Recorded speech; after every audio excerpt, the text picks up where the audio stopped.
following is a flash flood warning from the National Weather Service. The National Weather Service in Chicago has issued a flash flood warning for northern Boone County in north-central Illinois, northern Winnebago County in north-central Illinois, until 9:30 p.m. At 6:52 p.m., Doppler radar indicated thunderstorms producing heavy rain across the warned area.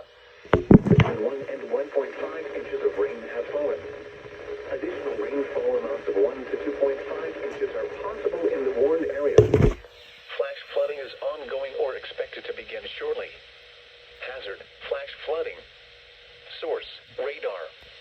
Impact: rapid onset flooding of creeks, streams, drainage ditches, streets, underpasses, low-lying areas, and other poor drainage areas.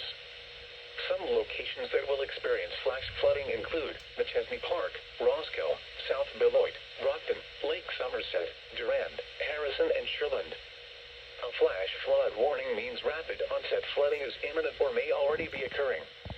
Persons along creeks, drainage ditches, and other waterways should take immediate precautions to protect life and property. Turn around, don't drown when encountering flooded roads. Most flood deaths occur in vehicles.